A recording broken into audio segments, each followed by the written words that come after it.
but look in the past. You never know what will revisit you. I was interested in movies and always had a love for film music. It wasn't until 2016, 2017 when I was fully understanding like, oh yeah, I can do this. And the background music was always there, reaching past all the camera stuff and all of like the other post-production sides of film. When I'm listening to music, usually there's something in there that I'm putting away in the back of the cabinet to use for later and find something to utilize, like a certain idea or a certain thing to reference, or maybe it's something that sparks another idea. That's the thing with like having fun with it. That's when I was like, wow, yeah, this is it. I really love this side of the coin. Once you do find it, and it's so cool. It's such a cool feeling. People do this for a living and they don't have to make a compromise to like go to their day job and then come back and make this crazy thing that changes everything. It's this reminder of how big yet small the world is, and how limited time is. But I do really just want to make cool stuff with people and release it and make it a job, but have fun with it. And I want to do this forever and not have it feel like work.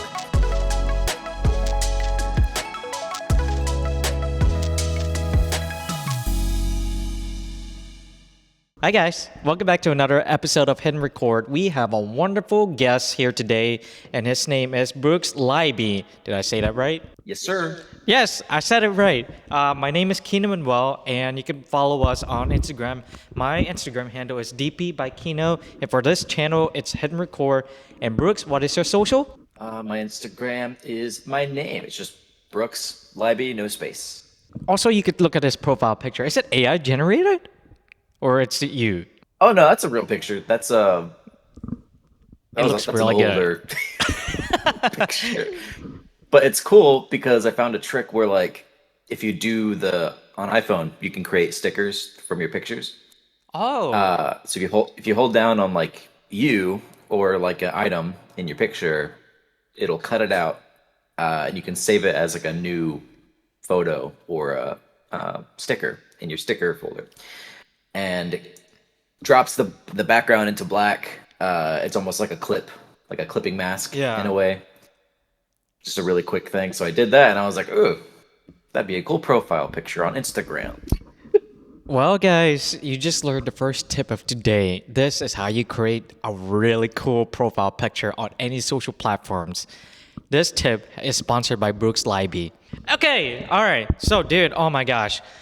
Where do we even start? It's like it's been what? When was the last time we saw each other? I know we were in Orlando, but I can't. You worked on Entrance? What was the last thing we worked on together? That was a long time ago. I can't exactly remember the year, but I know for sure it that... was either 2021 or 2022. What? It doesn't seem long ago. What the... Okay, all right. I must be... It's 2024, so that's still a pretty long time. It felt like it was short. Anyways, we have Brooks and I have actually worked on his projects when we were in Orlando, and the reason why it feels like it's a long time ago is because it felt like it was a long time ago because I haven't seen this dude in years. Yes, I said years. I think it feels like a decade. Actually, no. It feels like a millennium. So we're gonna in this video we're gonna be talking about a lot of stuff that he's learned throughout his career. And one fact, he loves dinosaurs. Can you confirm that for us, Brooks? Eddie's about to confirm it. There it is. We have Is that a bobblehead of T-Rex? It's a Funko Pop. This is actually new. This was a gift from work. Oh! This I've had since that's baby time. What is that? That's a Velociraptor? Yeah, this is an old like Safari Limited Velociraptor toy from '93. Bro, I can already tell you have been inspired by dinosaurs because of your poster right there. It's the Jurassic Park. Oh yeah. What is that? Jurassic Park? Yeah. It is. It's the graphic designer has some prints of the logo he made for the book. Oh wait, a book? Back. Not the movie? That's the so this cover is like for the original Really? like press. It's a print of a press, but it's from the original press that he used for the book. No, I just haven't seen that specific design for Jurassic Park. That is actually really cool. It's awesome, and he signed this too. Okay, I well, was a nerd and dude, we're all nerds here, so had no to. no need to feel shame about that. I'm okay. We're all nerds here. Look, the popular kids, dude. Let's be honest. Those are the lame kids. Nerds are the cool kids here. Okay, all right. Yeah. There we go. So, anyways, long intro, long story short, Brooks is a great, awesome, talented guy, and I feel like you guys are gonna learn so much from him, especially for you guys that are wanting to get started in music composing and also balancing that between films, all that good stuff. So this is the guy you need to hear from when it comes to becoming a master at that craft. And I feel like he's gonna say he's not a master yet. There it is. I knew it. See, every guest will always undermine themselves. Why do you all do that? Come on. You need to own it, Brooks. You're good at what you do. You are in your own level. You don't need to compare to, okay? You're good, all right? Own that shit, all right? We're not gonna curse here. I'll be the only one that's cursing here. Brooks, tell us who you are, what your mission is in life as creative is, and all that stuff. So I'm gonna leave the mic to you. My name is Brooks. I'm a filmmaker and media composer. And what that means is I want to write music for film, TV, interactive media, so like video games or virtual reality experiences. The term's really broad now, but mission in life, I don't really have a mission per se, but everyone wants to succeed in doing what they love. And if I get to do that, without having to compromise or like make some kind of like work life balance, you know what I mean? That Yeah. then I'll be happy. So if I succeed in doing that, I would call that a mission success. Um, yeah. And from like the early days, Tiny Brooks, I was interested in movies and always had a love for film music. Yeah.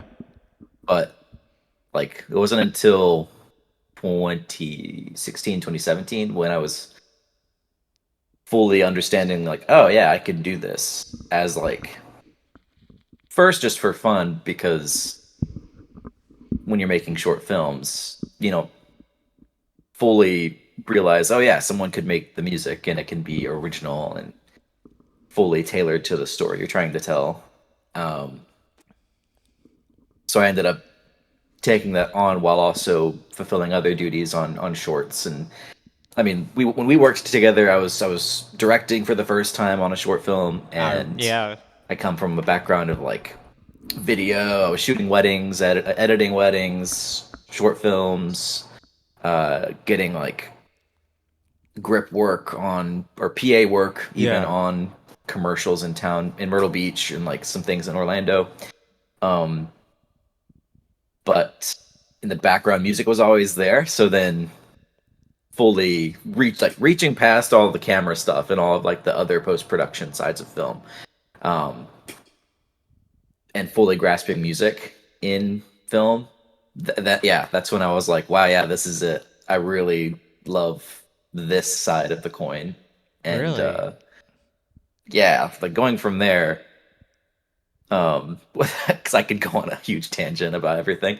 Um, that was the coolest part so far of like the journey, uh, the path we're all on. It's once you find even late, I'll say it's late. I'm in my 20s, and I was early 20s whenever I found this. So it Yeah. hasn't been that long. Um, but once you do find it, and it's so cool. Such a cool feeling. Dude, so much to unpack here. I mean, we could literally go into the project that we worked on, but also go and dive into what really drove you to choose this career as a music composer, and what were the people that influenced you. Because I feel like I remember we had a conversation about Hans Zimmer, and it's just. And then also, I love the fact that despite all of the journey that you went through to find where you felt like was your true calling, you ended up going to the music side, which is pretty interesting because maybe it's just me. A lot of people would like to be really hands-on cameras, be the one that's a director, but I gotta say, you're the first one that I have met. I'm serious. Ever since we haven't, ever since we parted ways, you are the only one that I've met so far, besides Ben Shepler, that has been really. Yeah, You remember that guy? Love that guy. yeah, You, Ben's cool. you two are the only like audio engineers on the side of film production that I have met so far. So I think let's start off with why was it what really drove you to choose music, and how you just express your creativity through that art form, because that art form, I don't think people really realize just how much of an impact that music has on a short film movies, because you mentioned earlier it's one of those things that not a lot of people pay attention to, but it just makes up, I would say. Would you agree with how visual is 50%, but the other 50% is audio? Absolutely, yeah. And even that has like a diagram within itself, because then you're Yeah. tossing up like Foley and production audio and sound design and then music.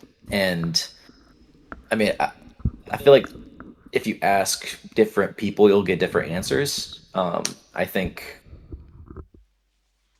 I think with the ratio of like the sound design and production audio portion, that that covers basically the 50% of audio, and then the rest of 50% is music as a whole.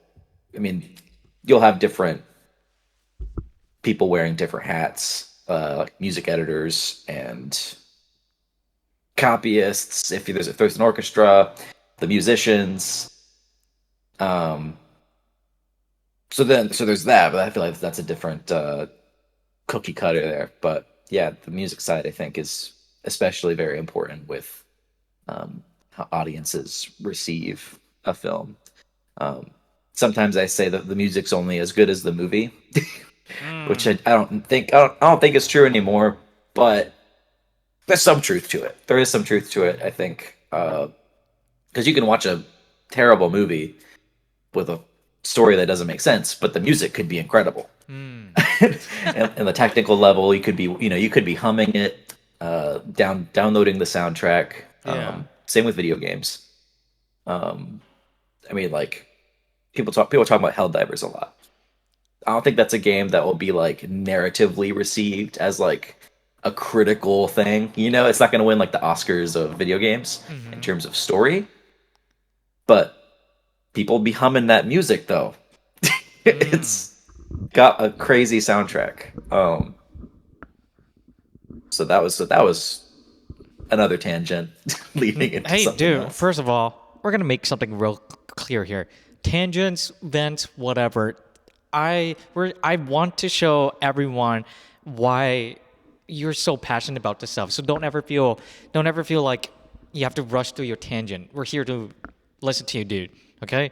That tangent that you just gave, Sweet. it's going to help a lot of people. I know it will. So, and also the other thing you mentioned that I'm just really curious about is how. Tell us how you dived into the video game aspect, because short films, most people in this career they focus on the short film, but video games, bro, how? Tell us how, where, what, when. Go. It kind of started with the short film Legacy, the Okay. composer on that I met. I always say that I bother people on Twitter, and that's usually how I make professional friends and Okay. collaborators. So like the composer on that, I appreciated his work for a little bit. His name's Dallas Crane. Hi Dallas, if you watch this. Uh, he's out in LA. He's crazy talented. Does a lot of jazz, cartoon, animation stuff. But he works with a guy, his boss, you could say, who is a video game composer. Okay. And he works on crazy titles, Assassin's Creed, etc. And from that, the bridge connected because I also appreciated this guy's work. His name's Austin Wintory, and the the bridge there and it's still a conversation in that industry today of like the connection between film composing and video game composing. Because I feel like there's a gray area there, especially now that games are also trying to be more cinematic. Hmm. Um, that leads to more cinematic music, and I mean you can meet even Helldivers. Helldivers has a really cinematic score, um, big orchestra, fanfare, etc. It's like a military, a military esque thing. But Dallas also does video game stuff. And just talking to him extended this interest of that would be really cool because before then it's just the same thing with movies. I would listen to a lot Right. of soundtracks and read a lot of articles or watch documentaries on the process. And it's a lot of work. It's a lot more work than and some people will disagree with this. The industry has a spectrum of like how people think everything works. But in my opinion, it's a lot more work than Mm. film scoring. Um, I almost think that's objectively true because it's interactive. So not only are you writing music that has to work musically, it has to work technically too because you're creating tracks that have to react to how the player is controlling the scene. Mm. So like if you're walking in like a field, it can be this like scenic atmospheric music, but then if something action based is triggered, like there's an enemy or something that spawns, or if you come upon something or a cinematic triggers, it has to flow into that next thing, Mm. or else the player will find like a disconnect and It won't cut be just as immersion, which immersive is without that. exactly the immersion part of it's very important too, which helps then, like what you said earlier, it helps the audience receive the story better. This conversation just reminds me a few games, especially from Bethesda. I think I said their name right, but the most notable Yeah. one is Skyrim. If in little things when you, especially the intro of the horse when you're about to be beheaded, to no, this video Hmm. will be not R-rated, guys. Okay, disclaimer. There will be no gore, blood, anything like that. But going back to, it's like, Maybe. yeah, it's like with Elder Scrolls series, you just, and from the very first get go, you hear the sounds of the horse, the hoof beats, the snow, and then especially the dragon, and then you hear this fantasy style music, and then when we jump into Fallout, it's more sci-fi post-apocalyptic, and then another game comes to Yeah. mind, Last of Us, and it's just there's a whole myriad of video games that have such a huge impact when it comes to the soundtrack. But I'm wondering from your end, what really makes the game feel immersive, and especially with film. Can you walk us through the process of trying to make something immersive? Because you mentioned earlier, it's like even something as simple as a player action, it just triggers, it just acts, has that trigger in your mind that gets you just as immersed into the game. So walk us through the process of how you would go about that when it comes to scoring a game or a film. Just full transparency. I don't have a professional experience with video games. This is all just like from studying and things like that. So Yeah. if I say anything incorrect, that's for anyone who has more experience who's watching. Ah, okay. Then that explains things. So as far as I'm aware, Mm-hmm. um, it all stems from, I believe, the gameplay itself. So uh, and also like with films, you have things called spotting sessions, Mm-hmm. and that's whenever you sit down with the filmmaker, and this happens before you write anything. I mean, there could be a theme written or two, but you're sitting down with the filmmaker, usually the director and some producers, and or just the director if it's like a super small thing. It could literally be anybody. The goal there is to literally mark down like time code or however the process is working, where music will go and what purpose it'll serve. So the same thing with video games is if it's a cinematic, you'd probably do exactly that. You would have a spotting session because then you're basically scoring a movie. because everything's either pre-recorded or it's going to run in real time. But there's not going to be anything different that happens. But in gameplay terms, I assume there would also be a spotting session, but it would be more so the purpose the music will serve in terms of gameplay, but also story. So, like the PlayStation God of War games, Bear McCreary's score, him and his team, the themes that he would write oftentimes would be branched out into smaller composer roles. Okay. Like, say, this is like a very specific consideration because of how big his team is. Not every team is like this, but like, say, here's a theme I wrote.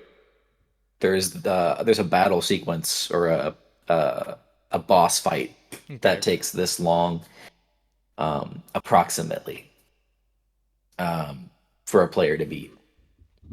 We need to have this much music cover that much time and double that because of how that gameplay can change. Because every player is going to have a different experience, and they'll do different things. If you have a fight in like I guess boss battles are the easiest example. You're in a battle arena. You walk in. Usually, there's like a entrance that happens that introduces you to this enemy, and sets the stage. So you have a stinger, which is just like the opening to Mm. this thing, and you can present it as like one long piece of music, but it's cut up so the game can trigger these different sounds whenever it needs to.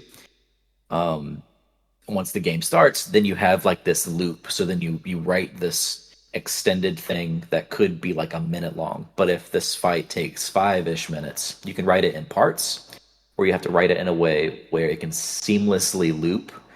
And the trick for that usually, I think, is like you write the looping bit and then you write these fillers that hide the scene. And if there are any narrative beats that happen, same thing with the stinger, like the opener, and the button, which usually the button is what finishes the piece. It's like Mm. if you watch a sports channel or news, the music that plays at the very end of everything, like when we cut to commercial, Oh, and okay. there's a little, yeah, some horns play or something. That's a button. So like in video games or anything music wise, the cap to that, the ending, that's usually called the button. And the same with the loops, the uh, the stinger, the chapters. Like if there are different things, like the Baldur fight in the first God of War 2018, there were Mm. segments to that. The music would change because you change arenas. It goes from like the cabin to like that big rock, and then Yes. out to like the mountains. So the music changes because the location changes. There are fillers. There are cinematics that cut in between everything. I mean, that's a crazy game to think about music because it's set up like it's one long shot. There are no like cuts in the game. There are fades to black and things like that that are Right. like hidden, but usually without cuts. That makes it so much harder to hide the tricks, especially with music. So thinking about that's pretty crazy. But yeah, video games are really challenging, really daunting. I'm always studying up on it. And there's a lot of like development that you also have to know as a composer, like knowing middleware, because you have the game engine and then you have like the developer tools, and then in the middle of that, that's where like the composer lives ish, because you have Mm. to implement all this music that you write. So like you could have all the tracks done, but then you have to connect everything in the game, like color correction nodes. You have to connect Oh, everything, make sure it all so it's like a works, node-based or kind of a else workflow. It's the same thing for composers. kind of. with video games, I mean, every middleware and every game engine's different. But like, that's a whole other job, basically. My Game sound gosh. implementation. Yeah. It's intense. That, guys, see, it's please let's give a more appreciation to musicians and composers. If you're playing God of War, if you're playing Helldivers, they need some appreciate. Okay, they need some wins. All right. So translate your experience and how you worked in your short film Legacy, especially how you were trying to direct the music side of it, and what were some of the things that you learned during that process. It's cool being on the composing side now because having been on the opposite side where you're the director and you're trying to communicate Yeah. to the composer, filmmakers and directors always are like, I don't speak music. And it's funny because it's like you don't have to. Like that's it's like composers in media are almost like therapists because like it's their job to like translate what you're trying to say into music. So if you don't know music speak, don't be scared because that's the composer's part of the composer's job. They'll help you. They'll get there. And with Dallas, because he scored Legacy, the biggest learning curve for that was just like, well, it wasn't even a learning curve because I was just going to do this and I was going to just let him do what he wants because when you work with certain people and you trust them Yeah. and you appreciate their work, I mean, it gets to a point where if they, ha- of course, there's the collaboration side of it where you figure it out together, like what the music's going to bring to the table that the rest of the film isn't doing. And the score he wrote for Legacy was incredible. I mean, my initial thought of music was like, yeah, orchestra, really emotional, like acoustic. And he was like, no, how about crazy, like weird sounds and synths? And like the only string instrument I think in there was like this crazy bass, like contrabass, double bass, the upright one, Yeah. sample of like just someone just shredding it on the strings, like at the very end of the movie. But the rest of it's like bells and synths and just odd noises, and that was something that I never considered as the director of this. And I wrote the script, and it was in my head and heart for the longest time. But it fit so well; it was perfect. So like the learning curve, I guess, for that for me when I was still in the directing side was like trust your composers, trust your collaborators because they might suggest something that you never thought of. Mm. And that's fine. That's okay. We're all artists and we'll all offer something different to Mm-hmm. things. So it's like leave your ego at the door and let them bring something fresh and new to your project. And that's always something that I hope for in the projects that I work on. And it's not often when that happens, which is crazy, but that's how the cookie crumbles. People have their visions, and I mean, most of the time, I feel like everyone has the correct vision, but there are plenty of times when I have to like either step away from a project or, which there are times when you're just not the right fit, and that's another Mm. thing. And I was worried about that with Legacy too. That crossed my mind initially when I was like, oh no, it's not an orchestra. Did I make a mistake? Mm. Which, no, not at all. But there are times when you won't be the right fit, and that's also okay. So don't mix those things up of like they have this in mind, so they're evil and they don't appreciate me as an artist. Don't That's not fair. Uh, if they have a vision in mind, and I mean, if you're not offering something, then that's not their fault. That's Mm. not their fault. Then you step away and then you go back to the drawing board and then you think, oh, okay, so maybe I need to look at things different. And on the next project or a similar project where there can be a similar want or need, then you can fulfill that. But yeah, you're always learning new things, and I think those are two big takeaways from back when and then recently, Mm. between just like trust your collaborators, and also if you're not the right fit sometimes, that does happen, and that's okay. I'm glad you shared that process because I didn't realize just how much you had to go through that. Because all I saw was, the camera side, but now learning the amount of work that you put into the musical side of the movie Legacy. Legacy, by the way, is why don't you tell us a short summary of what Legacy for the people that are just wondering what are you all talking about? What is Legacy? I guess he's a short film. I mean, it's a larger thing that I had in mind for years, like late high school. I came up with the idea because I was listening to like orchestral tracks on the school bus on the way to high school, and it was completely different. Yeah, it was completely different Wow. back then. Because like when you listen to that kind of music, you can't help but like visualize like, oh, what kind of movie would this work to? So it's like I was kind of backwards film composing in my head, which is funny. I never thought about that until now. And it was completely different. The movie, gosh, I at started college in like 2015, and that's when I think it was either 2015 or 2016 when the movie Take Shelter. It was either Take Shelter or no. What is it called? Midnight something. Oh, Midnight Mass? No, it wasn't Midnight Mass. It was. No, not Midnight Mass. I know it It was had about it had a very similar concept. Midnight Shack? Midnight. I know what you're talking about. It's the father with the boy, and they were trying to run away from the Yeah. authorities. I know what you're Yes, talking it's about. that. Yeah, It's the a similar trailer for that like. came out, and I was like, "You're joking," because that was so similar to the idea. Um, but I know it was just like purely out of coincidence and circumstance Yeah. because I mean it's Jeff Nichols, who I still love. He's one of my favorite filmmakers today.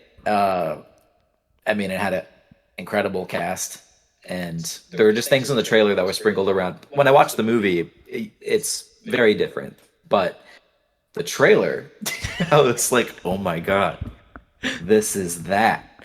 This is what was it called initially? My movie. It wasn't Legacy. It was like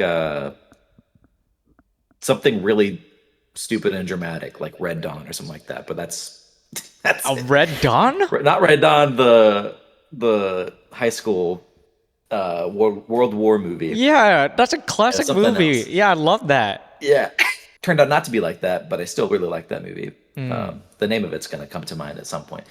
Going through to that process, I rewrote it because the trailer scared me. I was like, no. The father son dynamic thing stayed, and it's like this thing of like expectations within a family. Like if, say, with like lineage, there's like an expectation that's passed down, and sometimes who it's passed down to doesn't isn't they don't ask for this. They're kind of stuck with it, and then it's like a curse in a way. Mm. So I formed this idea of like, what if that was like a power, like a superpower, and that can be correlated to so many different real life things like money or power in a different sense, because inheritance is a very strong thing, and this little kid he finds this inheritance early, and I mean I guess spoilers don't really matter because it's not really it's not precious at all. Yeah. He accidentally kills his mother through this outburst of this power. It's a superpower, and it runs through the family. Um, it's funny too because there are so many TV shows and movies that like have this exact storyline. I mean, there's one They're on Project the run. Power, Code 8, Bright. I mean, TV shows and movies that have that similar storyline. Like the one, Yes, yeah. It's crazy how many have come out in yeah. like the span of since Legacy.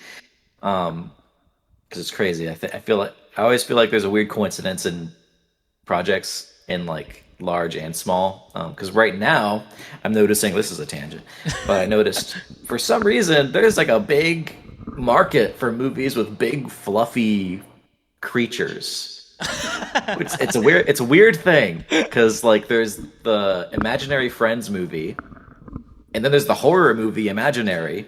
What? Both have like yeah, there's a movie. John Krasinski's new movie is called Imaginary Friends, and it has this big blue fluffy thing voiced by Steve Carell. Yeah. And then there's Imaginary, a horror movie with DeWanda Wise that also has a big fluffy bear, but he's not cute. And then there's another movie coming out on Netflix called Eric with Benedict Cumberbatch, who also I don't think it's like canonically it's a puppet. Like in the movie, it's a puppet, but it's a big blue fluffy puppet for some reason. It's like a same There's a idea, lot but of that. it's a recycled idea, but interpreted in different ways. Like Winnie the Pooh, Yeah. the horror movie. Did you hear about that? Yeah, What is up with that? it's crazy. The public domain. Oh The my. sequel's coming out soon. But I'm sorry to interrupt, but I would like to get back to what you were saying because when you mentioned earlier Yeah. about the I was trailing off. No, you're good. No, you said a lot of great things, but there was one part that stood out that I wanted to have you share with us is going back earlier when you described that, yes, the film scoring and all of that, you just described just how complex the process can be. And now, how did you avoid scaling the project to a point where it became unrealistic? Because, we tend, as filmmakers, creatives, we tend to get carried away with the vision. And visuals, we're like, oh my gosh, wait. What if we did anamorphic? Wait. What if we throw in visual effects? What is Yeah. that like in the music side? And how did you tell us how you were able to manage that expectation of going from big while trying to stay close to your vision? Yeah, I have this thing where like I tend to really dream big at the beginning, and then it's shrunk.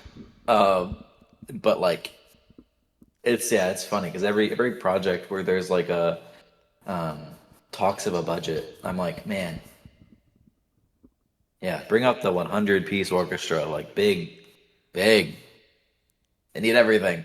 But then downsizing, that it always turns out that way. So like literally, I had to talk to myself and like just like borderline meditate and be like, stop doing that because you're gonna you're gonna put yourself into like a perpetual depression because it's like oh man, I can't get the orchestra this time. Oh man, I can't get the orchestra this time. But like my most recent thing was with a friend from undergrad who's now at Howard getting her master's in film, and she did her thesis film, and that was like the first project in a while where I thought like, yeah, let's keep it small. There's a budget, but that's not saying anything that we already know won't happen. And it created one of I think the coolest scores I've done, and it is fully like samples, but we did record musicians. There was enough money set aside to book a studio in North Carolina and hire musicians. I think we had 6 musicians, Right. all cellists, one bass player, and it's a horror score. So I knew throwing a little bit of dirt and nastiness in there, and cellists love playing crazy loud chromatic stuff, borderline metal, you know, shredding these things. And the musicians were for a little bit from like local Myrtle Beach and Wilmington, North Carolina musicians. But I think that really helped create like a unique sound. So doing that, I think really helped, and that was almost like a life reward or a life confirmation of being like, hey, yeah, it's fine to just stay small and get as much as you can out of that. Because I mean, it sounds incredible. It's massive. There are some tracks on my website that you can hear, and they killed it. The samples, if you work hard enough, you can get to a point where like samples sound like it's all recorded in the same room. There's a lot of engineering that goes into that, and a lot of programming with like the different articulations that come with like sample libraries, etc. But if you find the right stuff, and you work with it long enough, and you could really engineer something cool that sounds realistic, and even if you sound design and do crazy stuff with it, it sounds like it just works. But with Legacy, that was like an early thing where like I think it helped not being in the composer's chair, because working with Dallas and him keeping small, and all of that was samples, nothing was recorded, I think. And that really helped because the story of it being so contained, and it's a father and son on the run in a hideout. It's a really contained story, and it really focuses on like their connection. Because even though there's like this massive stake of this otherworldly power, and it's this sci-fi bigger than the world they live in thing, keeping it small and like rooted in like this like familial connection, with the score it being so like intimate and small, that really helped, I think, with that story. And then that goes to like the storytelling part of it.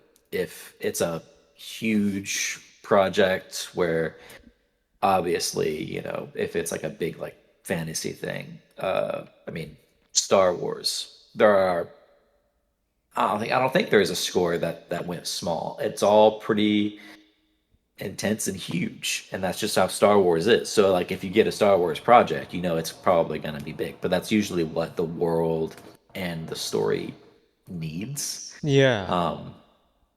Going back to God of War, I believe that score started out really small because it was an intimate story. And I heard this changes every now and then because I read different things about the process. But at one point I read that because it was so intimate, Bear the composer pitched it all being like solo instruments, like a small band of like Nordic and European instruments. And as they kept developing the game and it got bigger and bigger, that's when they were like, okay, yeah, we need like crazy huge orchestra. It needs to feel cinematic and huge. And he already wrote all the small band stuff. So all the intimate moments in the score, he already has that laid out. So then once it opens back up, that's when the orchestra comes in, the choir, all of these huge parts of it. It's this like shrink and expand effect that I think really works with that score, because it goes intimate and then it goes big. And using that as like a story crutch. I mean, I think in the end it all counts on the story of the film or the video game. And then going back to like expectations, that's what you should keep in mind, is like what does the project really need, and that should help. And then also like getting out of your own way, because I think starting big in scale in mind, that limits like the possibilities that are there in the project, just inherently there, that the project's giving you.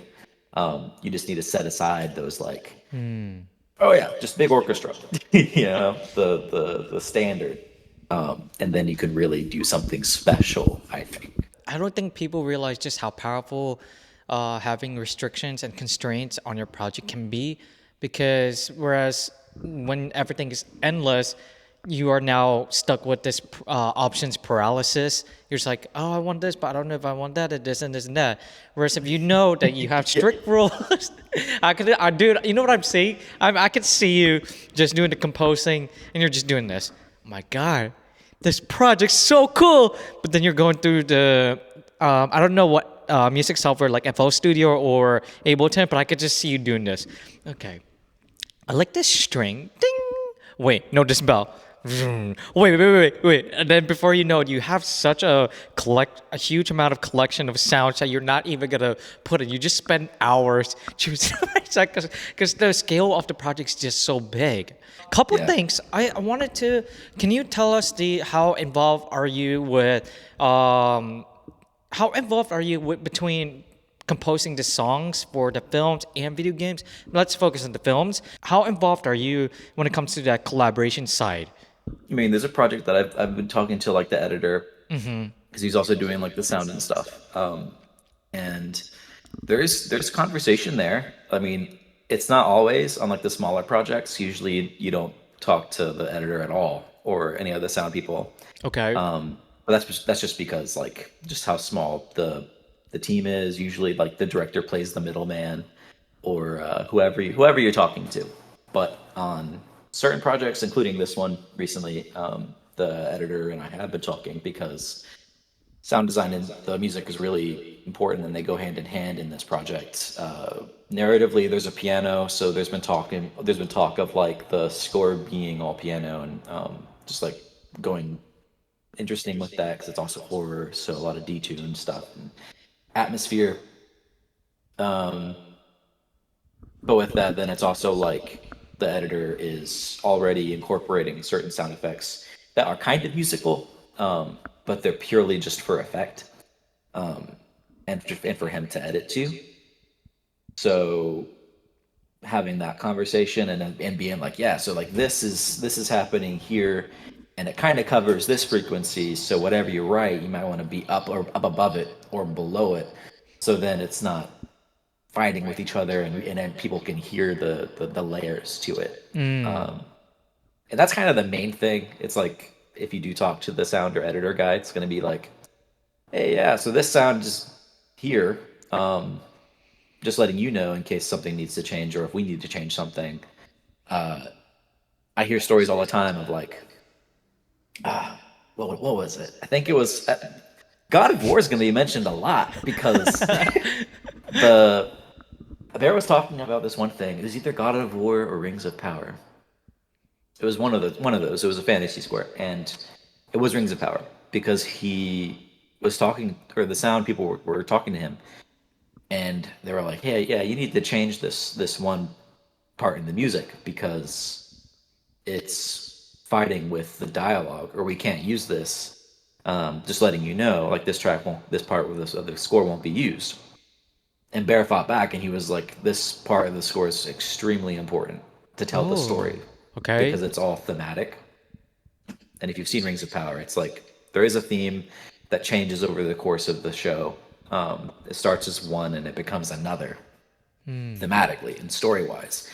And that was what was happening. There's like a theme that plays, and it was because of the instrument that he used that had the same sort of sound and timbre with like the actor that was talking. So the dialogue was being affected. And he was like, "Hold on."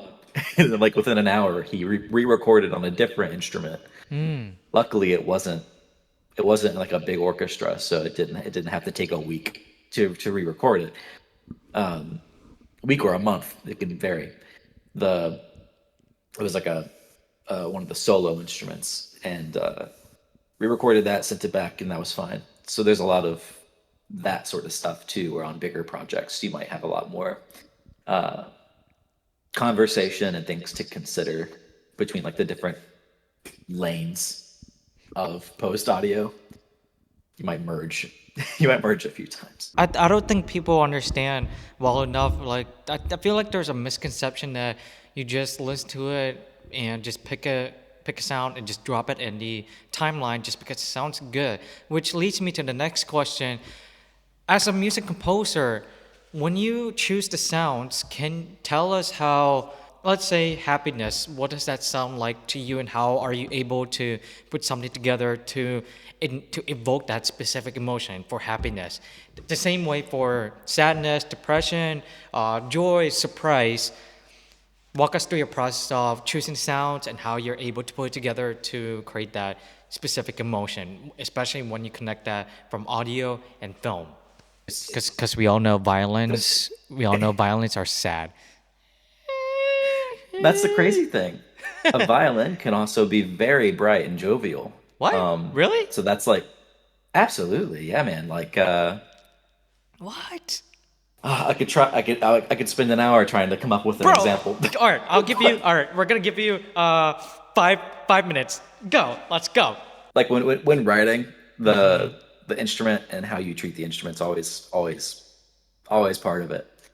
Um, there's the whole music theory side of it, um, but also like my knowledge of music theory is very limited. Okay. So with my writing, it's a lot just of sound and feeling.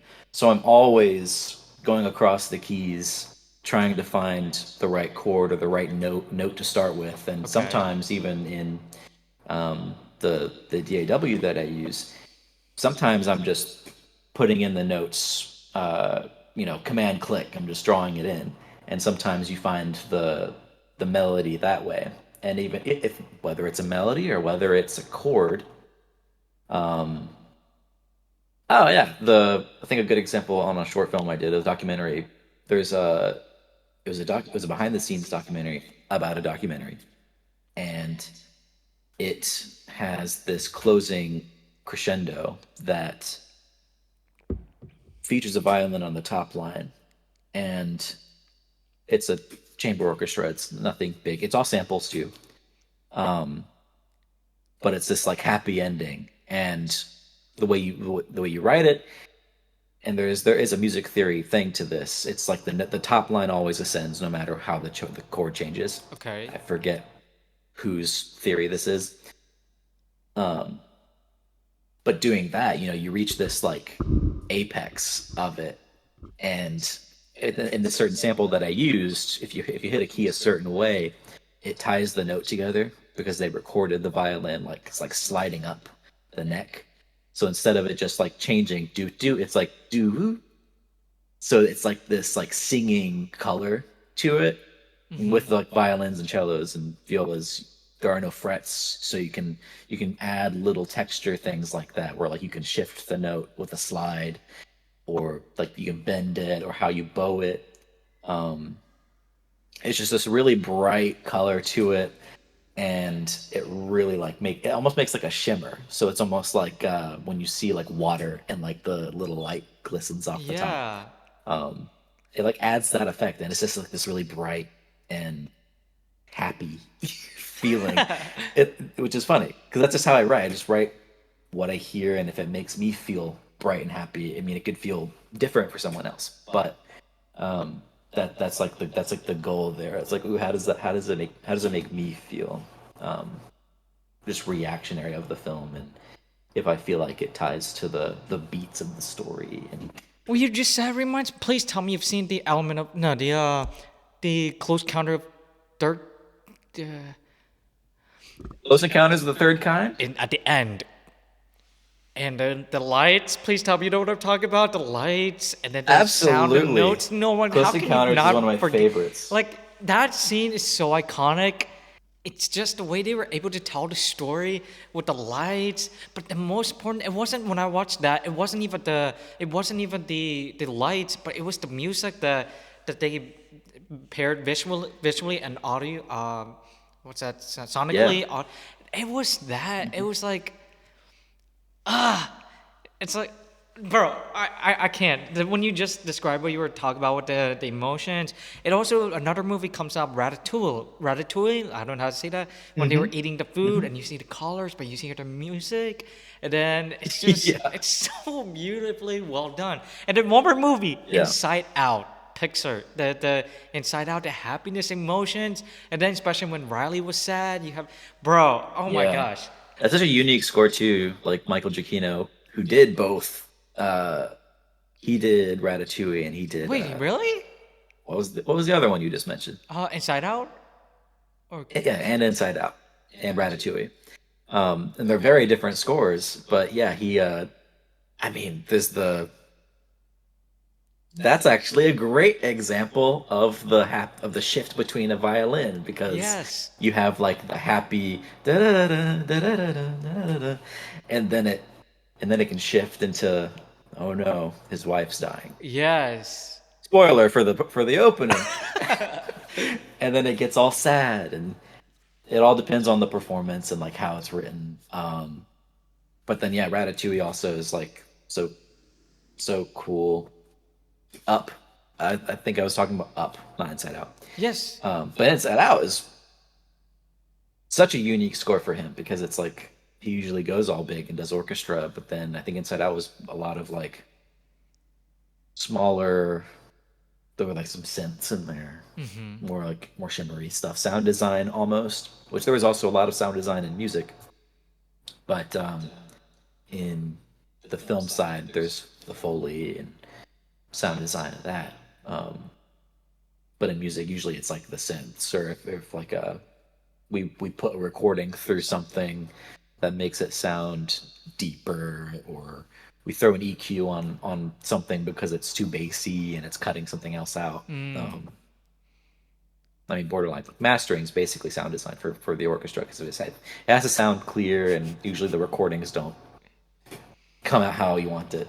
But yeah, What is one of the biggest misconceptions that you often hear from people when it comes to your work? you kind of said it earlier. You said it's more than just finding a track and like clicking it into the timeline. With a lot of work now, because starting out, I did a lot of pro bono work, and I mean, I made a lot of connections through pro bono stuff and working with people on projects that were pro bono. I can't remember if Legacy was paid, but that was for OIF, I think. Usually, all of that stuff's pro bono, so it's like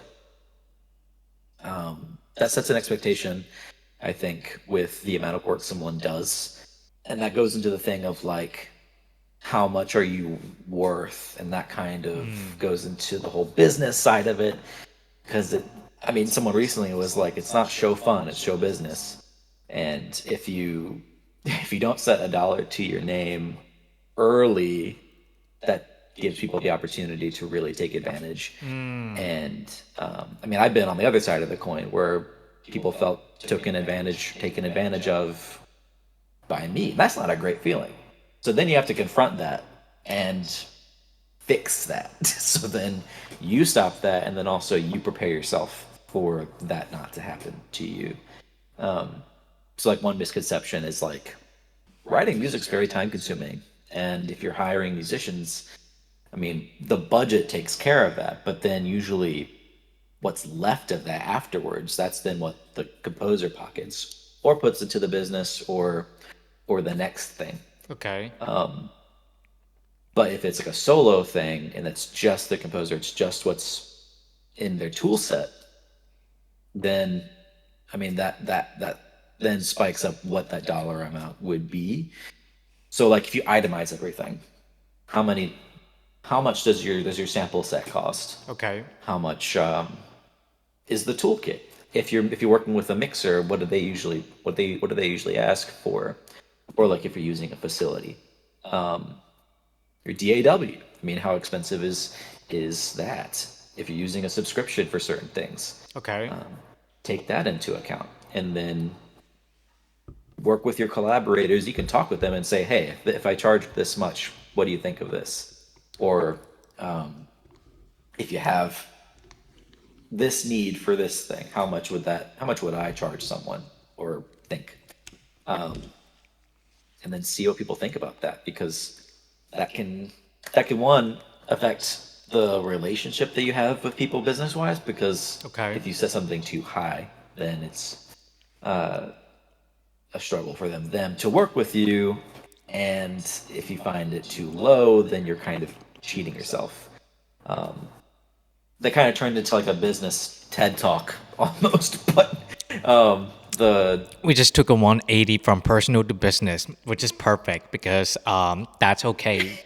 Walk us through a time in your life, in your career, how you were able to get through the time when you felt like you were taken advantage of, and how you learned from that. Because, dude, being taken advantage sucks. absolutely, yeah. It breaks your heart, makes you want to say F you to the career. It makes you want to sell all of your gear and say I'm never coming back, and then only to come back. This the whole entire thing is like a toxic relationship. So again, so walk us through the time that you had to where you went through that. I'm gonna keep it really broad, not say any names or anything, Of because course, yeah, this the video is NDA. The names in this video have been changed to protect their identities. yeah, John Smith. Yes, John Smith or John Appleseed. That's what Apple uses. There we go. A few years ago, this was after Orlando. This is like 2022 ish, and this is the last time that I ever really like did everything on the project. Okay. Because I kind of did everything. It was for someone else. They were directing. They wrote it. They came in out of town and utilized like my bedroom as like a set. Okay. We were borrowing a camera from a friend, and we were filming this like proof of concept short film, like trailer sort of thing. And I mean, most of it was very much like volunteer. Like, this is pro bono. We're going to be doing this as like a thing. It'll be fun. And it got to the point where like later on, after it's shot and everything, and they left, they went back out of state, and then it's in like editing. I was also doing the editing and the audio, Okay. and music, and I did original music for it too. So literally did almost everything other than I think audio we did production wise was like I think it was on board. We just used like an external like XLR sort of thing. It was a Canon C200 I think, and there was like a XLR input that we got from another external microphone, and that was all internal. I don't remember if we did anything external, and then music side, editing side was all there, and he did like a visual effect and like a logo there. But thinking of like, wow, this is a lot of work for for no monetary gain, little if any. I don't remember being paid, and we had talked about that down the road, because I mean things changed because it was proving to be more work than what was initially considered, and just talking with other collaborators, and they were like, yeah, if this is what you're doing and you're doing this much, they should reasonably be able to come to an agreement of like, hey, yeah, sure. I mean, if we want to, cut up certain payments and do parts, or just like come to a flat rate agreement.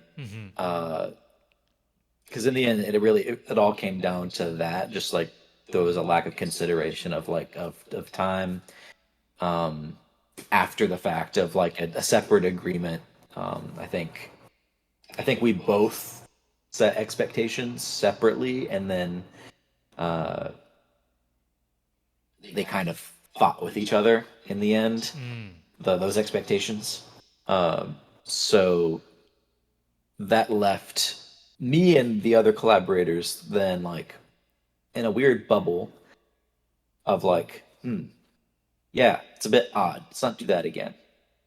But then meanwhile, the person we worked with, once it was out, was gaining all this traction. They're utilizing it for Kickstarters. They're raising funds, and with little to no thanks, like not monetarily, mentioning credit, other than like typing a name in the description of like the YouTube upload. It was all kind of just centered on this one person who is in it. They were also the actor.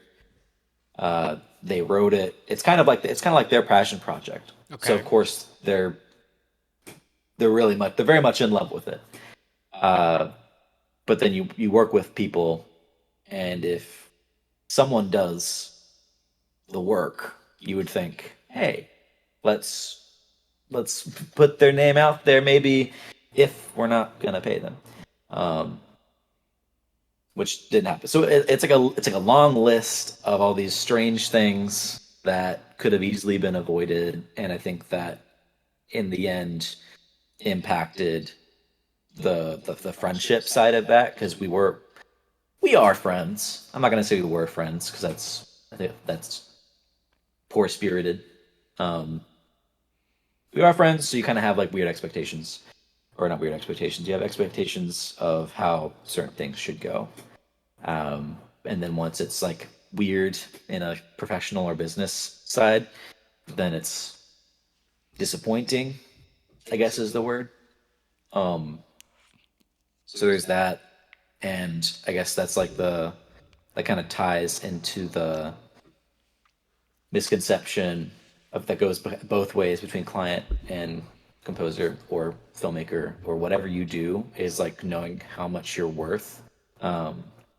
Because I mean, with the traction that it got, there were so many compliments about how the film looked and how it sounded, the short project, and without being able to connect a name to that, and someone else kind of getting that attention, uh, and giving thanks as if it was due from them is a weird, yeah. It's like it's kind of an uncomfortable thing to talk about, but it's like it's never really been publicly or even outspokenly discussed. It's all kind of just been like within a group. Um, so I don't know. I don't know if I don't know if I'm gonna get a DM in a week after if they see this, but yeah. Thank you. Seriously, thank you for sharing, for being open enough to share that story. And second, again, it takes a lot of courage to admit what we went through, and hopes that other people, when they do listen to your story, they won't make the same mistake. And I think that's something to be proud of. Sure, it was freaking terrible, but I think that's one of the things that you can, have to treat it as like a chip on your shoulder, but rather as something that you can embrace and learn from it, so you know you wouldn't be the person you are now. And so, thank you so much for sharing that story. What the names changed. Yeah, of course. Thank you. Yeah, John Smith. I because I understand the feeling of being taken advantage of, because I did go through an experience. Long story short is basically shot everything for them only to come to find out that they wanted all the raw footage, and when I refused, they took all the remaining footage and sent it off to somebody in LA and color graded the entire thing and used all this stuff that they didn't even want in the first place and called it as a better project compared to mine. So I That's understand. disrespectful. Huh? Yeah, That's dude. disrespectful of them. Yo, I just feel like in this, even as a music composer, there's so many shiny things in this career that you have chosen that seems so attractive, but when you get down into the trenches, it starts to feel like it's so hard to give yourself confidence in knowing that your worth is actually what you're worth, and then have to balance that between the people that you come across as well as the experiences that you will have for yourself. It is so difficult. So again, that is why I am so grateful and thank you for sharing that story. It just Thanks, cheers to the ones that suffer through our creative industry, bro. It's just, Yeah. yeah. And well, with the business side, it's just like it's painful. I'm serious. It is painful. What is one hero that you look up to that inspired all of your work? Who's that one hero to you? I don't know if I have a single hero, which is it's like a boring answer, Hans but Zimmer. like what? Hans Zimmer. Hans Zimmer, that was yeah, he's definitely I think that's where I appreciate him. Um I don't find a lot of inspiration from his stuff other than some recent things like the creator and Okay. there was another score he did recently. Oh, Dune. Yeah, all of his Dune stuff's really cool. Mm. But from I don't know, there's like a like cherry picking of certain things that I take away from him. But other than that, like what I appreciate with Hans is that he's a good gateway for people to get into film music because he writes in a way that is like it's a borderline, but it's like a bridge between how pop producers write and composers write, and then he has like crazy outbursts like Dune that are very obscure and very sound design focused, and then you have more illustrative composing stuff like his Kung Fu Panda. His stuff for Kung Fu Panda is really like well written and colorful and Yeah. has a lot of crazy orchestral elements and techniques. And like Bear McCreary, he has a company where he passes things off to smaller composers and things like that. In the composer industry, it's almost like a joke now that people say with Yeah. Hans, but it's a realistic thing. If you have a big company and you're as big as he is, you're going to have employees, and that's just a realistic part of the business. But with nowadays, there's a lot of names, a lot of things that I listen to that I soak things up from. I always say that I'm like a sponge when I'm listening to music. Usually, there's something in there that I'm putting away in the back of the cabinet, just to use for later and find something to utilize, uh, like a certain idea or a certain thing to reference, or Hmm. maybe it's something that sparks another idea. But even recently, and this is all to thank Bradley Cooper for, because the film Maestro introduced me to Leonard Bernstein, who is one of like America's most famous conductors, and he's also a great composer. But watching that movie, it was stuff that he didn't write, even, which sounds insulting, but it was stuff that he conducted that he like pulled the life source out of Yeah. and brought out these crazy performances. Historically, like you can go back and listen to these recordings, and if you watch the movie, the performances that they did with like the London Symphony Orchestra and at like Carnegie Hall, a lot of really illustrious orchestras recording for that movie. There's one collection of stuff that I always revisit now, and it's shaping a lot of how I write recently. Most infamous thing I think is it's the masses. I'm blanking on who composed it, but there's this last movement in it that is this like massive thing, huge orchestra, huge choir, Yeah. but it does that thing where it goes from intimate to big and intimate to big, and it plays a lot with scale. And it's from like years ago. It's an older piece, it collection of work, early 1900s. So it's like way ahead of its time, I think. 'Cause there's a lot of that stuff that's used today for films and things like that. So looking back to certain things like that, and the Rite of Spring is a crazy collection of stuff to really focus on. Hmm. I think that's Stravinsky. He does like some nasty, angry stuff. It's like this like Russian thing, and it's huge. It's probably I think it's historically one of his largest orchestras, because all the sections are ridiculous and a lot of really nasty articulations. And when I say nasty, it's like the horns are fluttering and the all the winds are screaming almost. The cellos are grinding at their strings, and the I could go on for hours, but it's the textures that are used in a lot of films, modern textures and a lot of techniques that are used that are just rooted far back, 1914, the early 1900s, and even further. And Okay. there's stuff that's used nowadays uh, that people really like, and I think it's so interesting that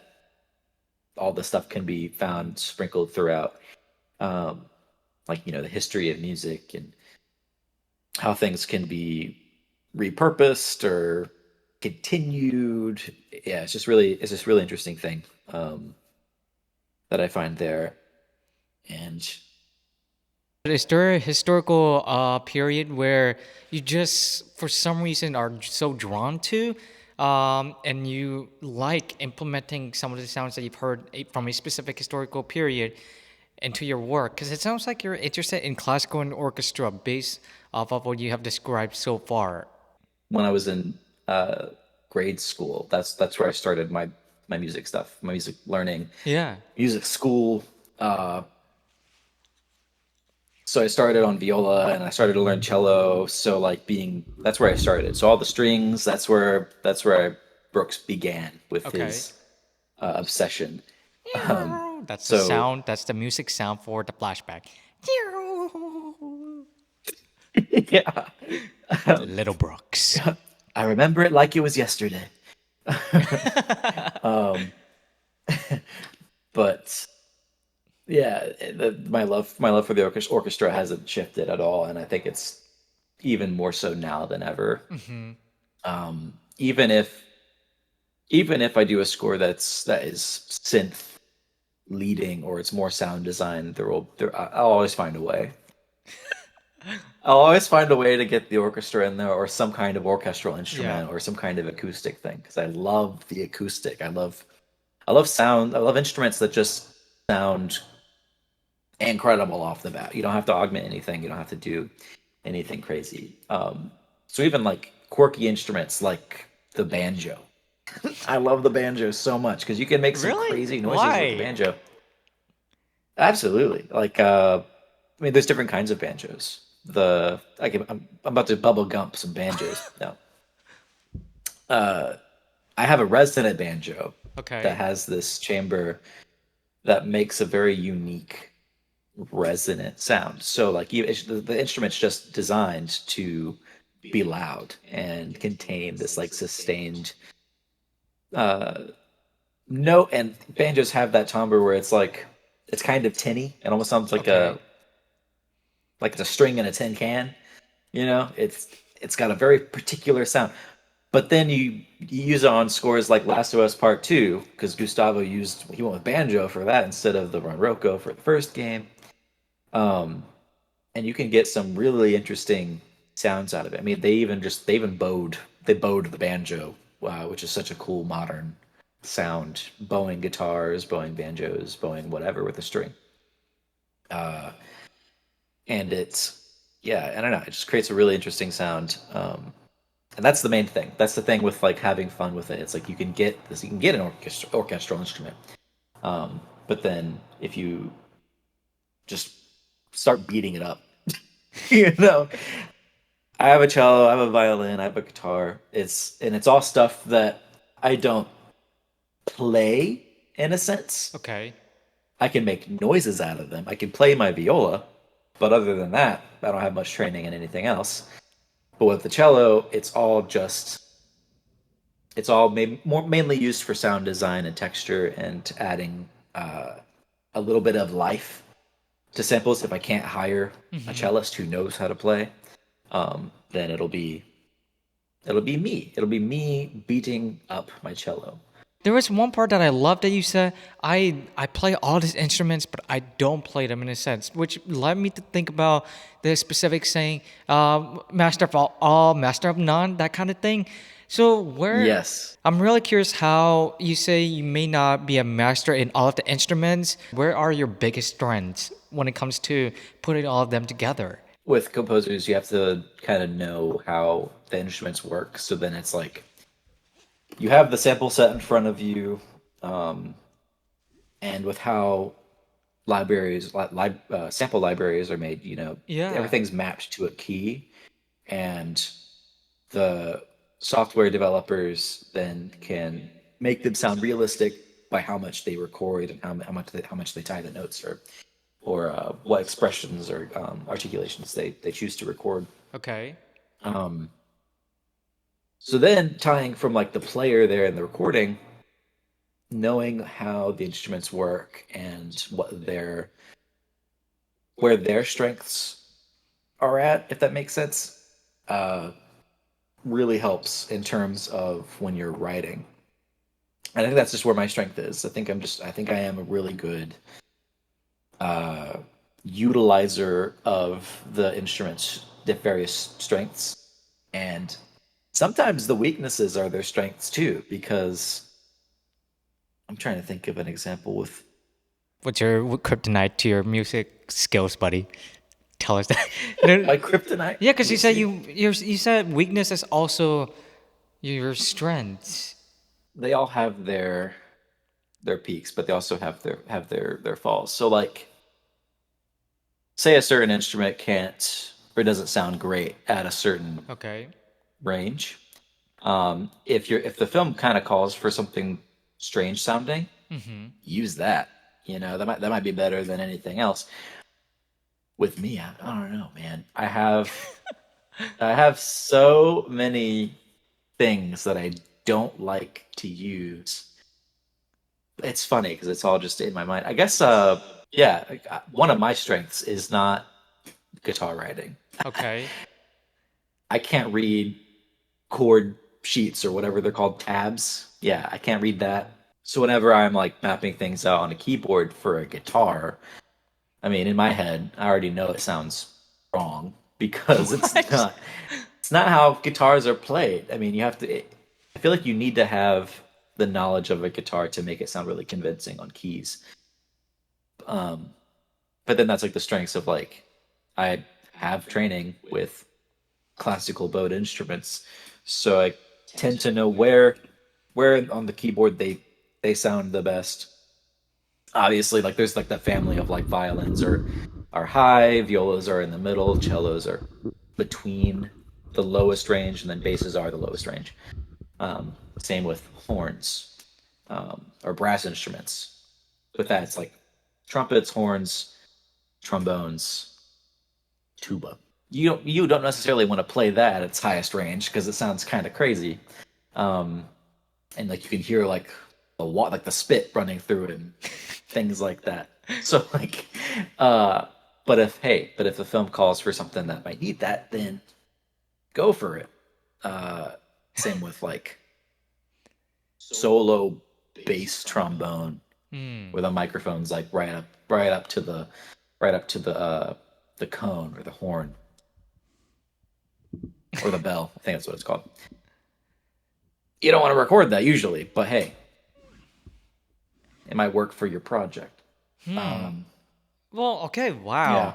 That's just all of this just reminds. Oh man, dude, you have so If okay. you if you Too need a much guitar questions player, in my if you head. need a guitar part, Ah, get a guitar player. I remember on your Instagram, you had this drawings of dinosaurs, and then you slowly delved into like the I don't know how you say paleolithic some dinosaur era, whatever. I don't know how to say those words. Okay, I'm not a dinosaur expert, but Yeah. I've seen your work, especially those artwork that you put out, and then now it's just like, what is up with the dinosaurs? It's so cool because yeah, because I see that you mentioned earlier that freaking Jurassic Park right there. All I can think of in my head is like you had to be inspired by that movie, and the way one of the Yeah. iconic scene was when T-Rex started to attack the people with the cars, and Yeah. after hearing what you were describing with the music, I can hear the songs how they were able to increase the intensity and the all of that. What is up with dinosaurs, dude? Tell us about that. It's just that. It's Jurassic Park. That was like the that was the seed that was planted, and I think it changed a lot of people's lives. And I mean, it came out before I was born, and that that dated me. But the the movie I think changed a lot of people's lives, and it changed mine for like one, just making me obsessed Yeah. with prehistory and the things we find in the ground. I think that's really interesting, but also like the filmmaking side of that, bringing things to life like that. You know, that was the first time that ever really happened in the film industry, and it changed VFX. It just changed VFX. They came out and and done did it, and they in Jeff Goldblum's words and Phil Tippett's words, they caused a whole slew, a whole side of the industry to go extinct in a way. No pun And intended. they literally, and the music side of it also is one of those things where it's like, yeah, the music from Jurassic Park's really iconic. Um, that and Close Encounters, I think, are probably my favorite things that Williams has done, and that's what I revisit a lot. And the same with like Stravinsky and The Rite of Spring. There's a lot of that stuff that Williams uses, even still today. A lot of those techniques and things like that. So if you go back and listen to the Masses and The Rite of Spring, you'll hear a lot of Close Encounters. You'll hear a lot of Jurassic Park, Star Wars, even. Um, it just made me want to. It made me want to make stuff like that. You know, it made me want to really work to create change like they did. I mean, it might sound like a selfish thing, but it's like I don't know. I feel like if you want to set goals, that's the great example of like they did that back then. People are still doing it today. I mean, VFX changed again with the creator. I mean, that was really innovative film, and I'm sure that inspired a lot of people as well. Yeah, that's the thing. It just inspired me to want to create and want to work in this industry, and it sparked that realization of like, wow, yeah, this could be a job. And it's reminded to me every few years where people do this for a living and they don't have to make a compromise to like go to their day job and then come back and Yeah. make this crazy thing that changes everything. And same with paleontology. It's this reminder of how big yet small the world is, and how limited time is. It's like a existential thing there. It's really interesting. Because yeah, because dinosaurs were here longer than we were, Okay. according to the fossil record and all that. And we haven't been here for that long. And for something as grand as these things, as these things were, you know, Yeah. and they're gone like that. That's crazy to me. That's like the most mind-bending thing in this world. Like that things like this existed, and we have traces of everything, and we keep record of it. We're able to find that stuff. That's also crazy to me. I know there's people that argue against it, and they're like, "How do we really know?" But once you research it enough, it'll break your mind with how much stuff is out there. Um, and having little collectibles like that's really nice. So if you like toys, I do. dinosaurs are It's pretty okay. cool. It's okay. I have a box of Spider-Man action figures. All right. Okay. Yeah, So, exactly. Exactly. so we're all good. Look, that's why we said those popular kids, they're so freaking lame. Us, dude, we are the popular kids. We enjoy the things that they don't. I mean, come on now. Well, with that being Exactly. said, I remember when we were on this one project, the entrance. Um, I you recently won the best music for that project, and I have to say, congratulations on that.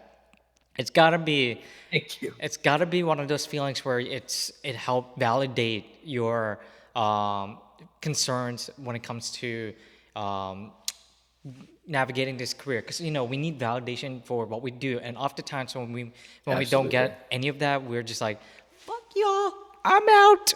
So how did it feel to have that achievement, and what is the next achievement that you're looking to get after having experienced that win for you? With the few like awards that I'm grateful to have received with like film festivals, and that recognition's awesome. Um, and that score was a collaboration with Ben Shepler, and I was doing something that day. I forget. I was out of town, and or maybe I moved back. I forget what time this was, but yeah, I think I did move back because I had to come back. I think for Okay. entrance and a few other films. And Ben went to the ceremony, and I'm glad he was there because with the collaborative effort, one of us needs to get that one of us needs to get that light shined on us, and we both got this award. We both recognized for it, and the yeah the that project's also really cool and a cool way of like keeping small but expanding. That's a whole thing. Um, but with that, it was really validating, and also really opened up the possibilities of collaboration. Um, because you always see sometimes with soundtracks, usually it's not just one name. Usually it's like a weird name, like the video game Alien Isolation and the Horizon games. There's a duo on there called The Flight. It almost sounds like a band, but it's just they're two composers for media, and they collaborate on everything. Uh, Same with a few other ones that I'm not mentioning, but like yeah, that was a really fun process. And once you find someone who you gel with and can collaborate with, that's a great time because then I don't know, it takes a Sorry. bless you. It takes the weight off of Sorry. you a little bit, and same with them. And Yeah. then it makes it more comfortable, and then also like they bring stuff to the table that you wouldn't have. And again, that's fine. It's really cool. And for future goals or aspirations, I mean, I just want to keep making cool stuff and keep making connections and collaborating with people, and um, the recognition and the reception's nice and all that sort of thing. For like a non-boring answer, I guess, or maybe this is the boring answer. The goal I think for forward on is like officially releasing music and trying to receive like royalties and try and receive something uh, as a business to help grow and open that side of the business where there is a stream of income that comes from it. And um, which is, I don't know, is that a weird answer? It's like it makes it kind of seem weird, but I do really just want to make cool stuff with people and release it and make it a job, but have fun with it. And No, that. yeah, I guess that's the long term. Just make it the job, and because I love it so much. I want to do this forever and not have it feel like work, and uh, not feel like you have to compromise. I think that's the big next thing. I'm glad that you have that long-term vision because one of the things that I remember when I did the research on you is after a couple wins there, I saw that the next one I think is the Kickstarter for your album, dude. How are you feeling? Uh, Because like I can see the album that you produce, especially in the long term, you would have this collection of work. This I think the right term is discography. I can't speech yeah, impediment, guys. I can't speak. But with the that with was the right. Kickstarter for your album, how was that? Yeah, so that album it's in this stage again where it's starting to shape up into something better, I think. Yeah. Because the window for the initial Kickstarter was a minute ago. I was another thing where like really you start with this big expectation and uh, and you kind of overshoot. Okay. Um, I did that. I did that with this, and a lot of meditation, a lot of like just thinking on it and writing and writing and writing and coming up with stuff. Um, and it's changed, I think, for the better. Where instead of it being like this one release, it's going to be this one like collection of stuff. It's going to be multiple releases. This is going to be down the road. I'm not in a rush at all with getting it off the ground, and I think the music that will be written for it, some of the stuff's going to stay the same as it is, maybe rewritten, maybe refreshed and Yeah. modernized with like how techniques change and tool sets change, and hardware and who I'm working with. The goal for it has changed, and I think the music that will come with it will be even better than the music that was written for it previously. And this is something with collaborators, with Dallas, the composer from Legacy, and Leo, who is a talented composer in Germany. He is writing some stuff for it, and there's a lot of collaboration and discussion happening with that. Even now, as it's changing, like they're aware that it's being pushed further and it's uh, evolving, for lack of a better word. Evolving is a good word for it. Um, and yeah, that's kind of where it is now. So it's not like it's not happening, but it's going to take a little longer, I think, for it to cook. And I think that's just where it is right now. See, that's the thing that you said earlier about the producing the album is how you're constantly evolving with new techniques and all of that. I gotta ask, dude, when is it? We all struggle with this perfectionism with our artwork, where Yeah. we think, okay, this is good, but then you have this tilt in your head. It's like, nah, this is missing something. Even though other people, when they hear your work, they're like, Brooks, what are you doing? This sounds good. And you're like, no, it sounds like shit. I need to fix it. I need to make it more. So, Yeah.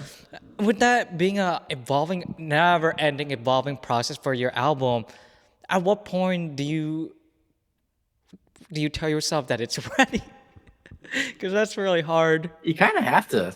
Yeah, you have to just tell yourself like that's why deadlines are good to set. So then you hold yourself accountable, Yeah. and it's like this thing where if you set a deadline for yourself, it keeps you from going overboard and keeps you from like letting things cook. And when I say that, it's like things can go a little too long, I think. And if you have this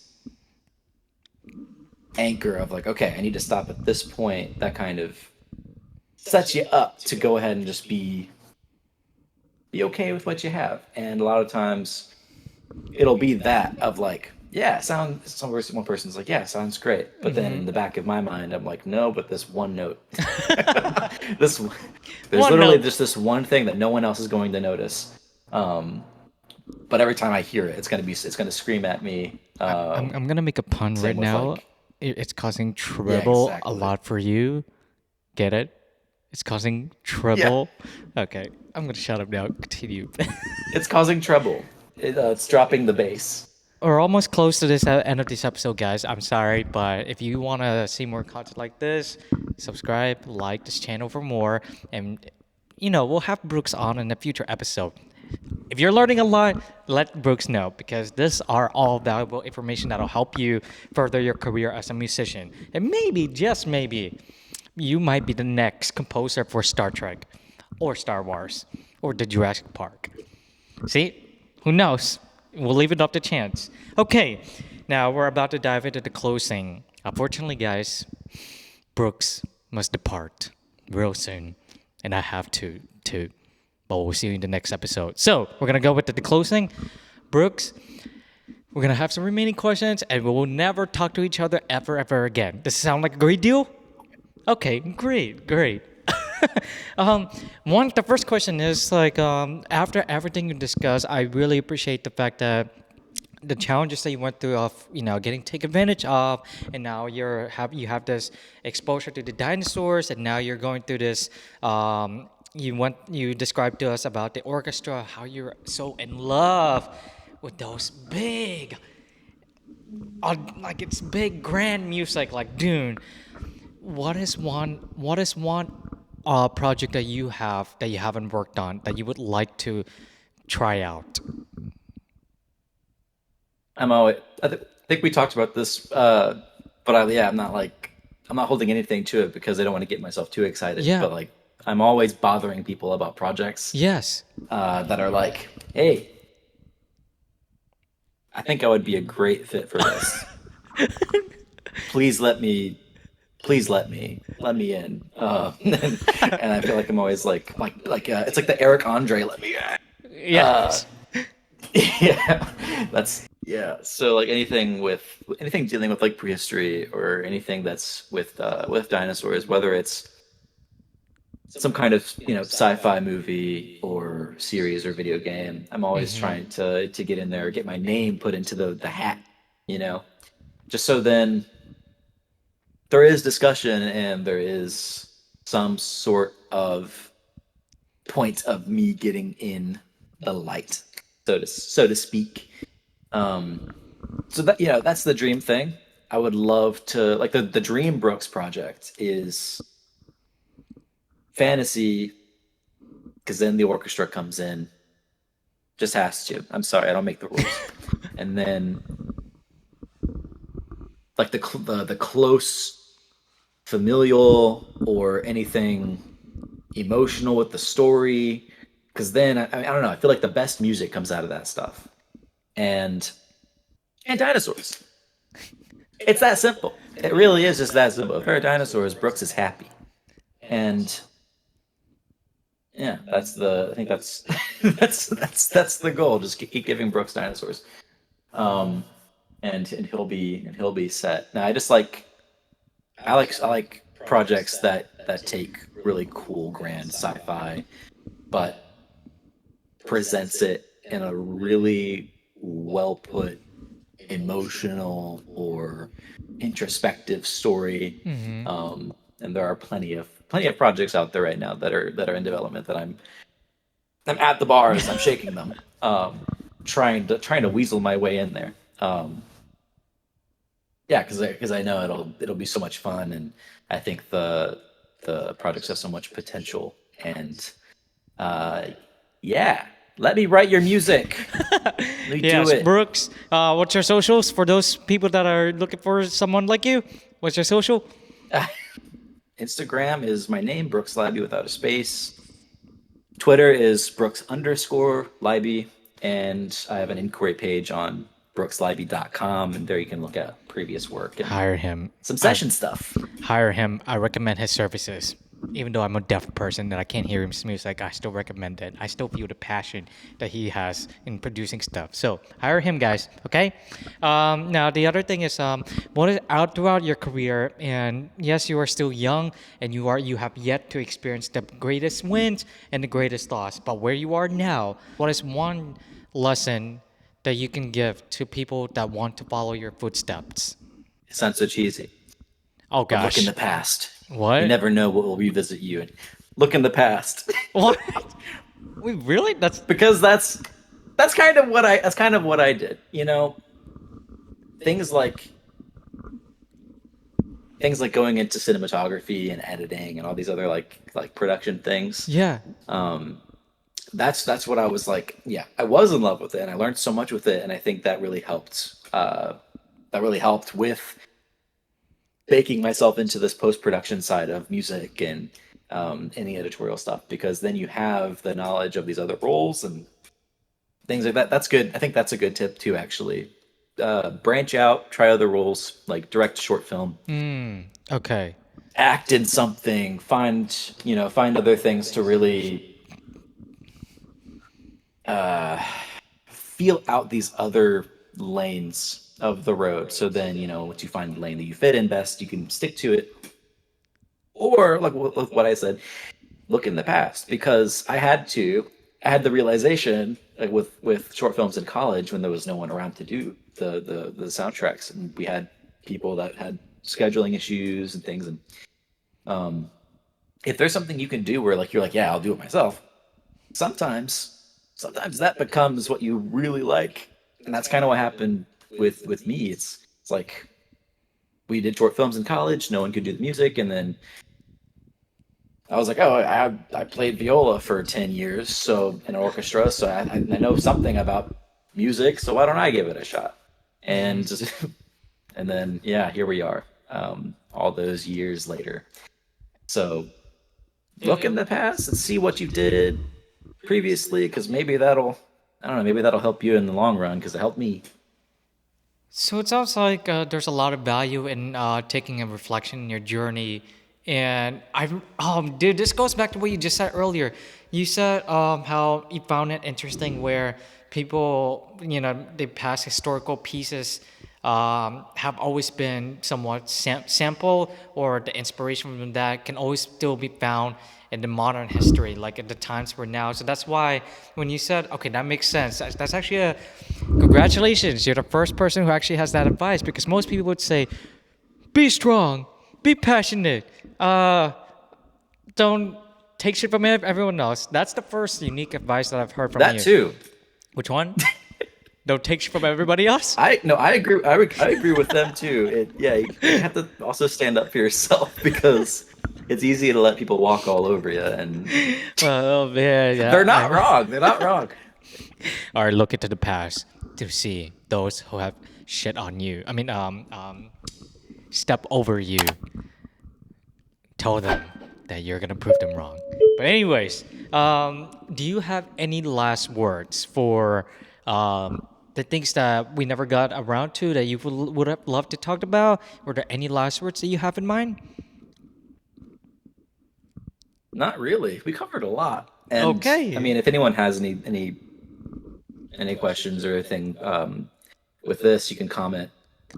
I Right, don't this know. will go on YouTube. What? This will go on YouTube. Yes, it's going on YouTube. And Comment questions, and I'll stalk. I'll yes, stalk, and I can answer. Or if you can find me on socials, Twitter, Instagram, or my website. And yeah, happy to chit chat. It's always fun talking about music and other things like that. music is the sound. It's a beautiful language. So, all right, guys, play the music. Play the violin.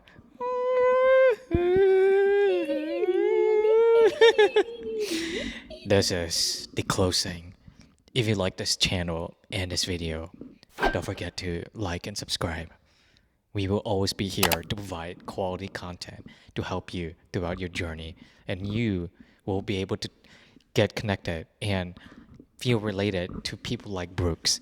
There are a lot of creatives out there that will help you inspire, and that is the mission of this channel, to get you guys inspired. This video will be up on the YouTube as well as Spotify, and I can't wait for you guys to listen to this conversation. And please, please, please reach out to Brooks to let him know how much you appreciate his insights. So, with that being said, I think that's everything we have for you guys today.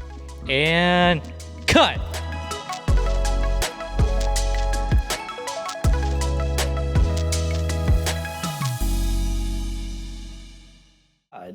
But they're always working on music. One of Um, my friends actually just went to Salt Lake City, I think, and that's what they do at a video game studio. Crazy. That's what that is. If I did have to compromise, that would be the compromise, just to work on more music. yeah. Um, I'm gonna have to ask you to just repeat one of those. I just realized that's such a great piece of content. Guys, I know this. I know we just said goodbye a second ago, but Brooks just dropped a great wisdom. I'm gonna recreate that intro. Oh my gosh, freelancing is such a difficult job. It's not like we totally had this conversation a while ago. It's so hard. No. Blah blah blah. I don't know, Brooks. How do you feel about that? Yeah, man. Yeah. No, for real. It's we were just talking about like the how nice it is to get to freelance and things, but it's also very hard because it's inconsistent. So like finding an in-house composer job would be pretty cool because then it's like you have the 9 to 5 stability, but you're always working on music, uh, and you're always, I mean, it's a safety net. And it's a creative job. So I mean, on paper, you shouldn't get tired of it Yeah. because I have a friend who just moved to Salt Lake City, and they're in-house at a composer at a composer. They're an in-house composer at a video game studio, and they voiced this. They're saying it's so nice just to have that security of the 9 to 5. You're always on the clock, but you're Yes. always working on music. It may not be like on your projects, but then it's also you have more time to do it because it's all these departments working together, and they all have deadlines, and they have a boss, but it's a creative job, and you have that creative liberty to it, as any creative job has. But yeah, just all about that security, and then you have the flexibility on the side to do what you want with your freelance, which I think varies per job. I think it all just depends on what's under the contract. But yeah, so Oh yeah, contracts and in-house composer jobs. That's a good compromise to have if you need to get that Mm, 9 to 5 to make it work. I agree because like when you have that with your career, it's like it's like you have the funds to keep funding your creative projects because if it's just constantly freelancing and then you run out of money, how are you going to fund your creative passions that'll help you get there? So Yeah, it's just the moral of the story, guys, is I think it's it's weird. Like everyone has this stigma about no, quit your day job, go hard on your passion. Now I'll admit I used to have that mindset and work, but it wasn't until the reality hit me. It's like, well, where's your money? You got to pay your bills. I'm like, shit. So I, it's so nice to just relax. It just have something to keep you going without yeah, just going crazy about your income. So, anyways, sorry yeah. guys. I know this the longest outro ever after we just added this onto the end of the video, but it's really helpful. Okay, that's it. I'll see you all in the next episode. I promise. Okay, goodbye.